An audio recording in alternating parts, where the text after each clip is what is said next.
جب نیت میں کھوٹ آ جائے تو پھر یہ تینوں چیزیں راستہ بدل لیتی ہیں: مال، رزق، محبت۔ غصہ ایک بھڑکتی ہوئی آگ ہے، جو پی گیا اس نے آگ بجھا دی، اور جو ضبط نہ کر سکا وہ اس میں جل گیا۔ گہری باتیں سمجھنے کے لیے گہرا ہونا پڑتا ہے، اور گہرا ہونے کے لیے گہری چوٹیں کھانی پڑتی ہیں۔ دولت کی اصل خوبی یہ ہے کہ وہ انسان کے پاس ہمیشہ نہیں رہتی، اور اگر رہ جائے تو انسان نہیں رہتا۔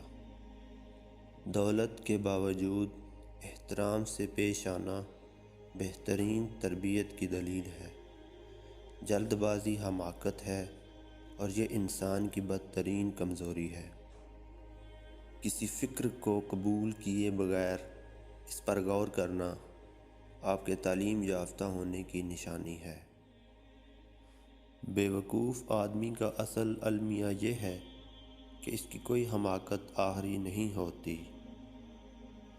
جنت کا حقیقی مستحق وہ ہے جو قربانی کے درجے میں اس کا طلبگار بنے۔ آج کا مسلمان تو خواہش کے درجے میں بھی اس کا طلبگار نہیں۔ خوش ہونا ہے تو تعریف سنیے، اور بہتر ہونا ہے تو تنقید سنیے۔ جو پڑھ نہیں سکتا اور جو پڑھتا نہیں ہے، دونوں یکساں طور پر جاہل رہتے ہیں۔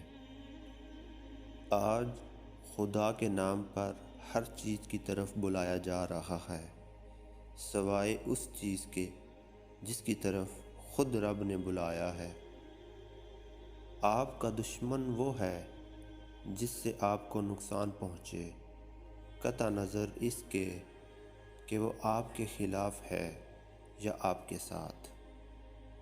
اعلیٰ اخلاقی سطح اکثر دو قسم کے لوگوں میں پیدا ہوتی ہے: وہ لوگ جن کی تربیت بہت اعلیٰ ہو، یا وہ لوگ جن کا مقصد حیات بہت اعلیٰ ہو۔ معلومات نہیں، حکمت ڈھونڈیے۔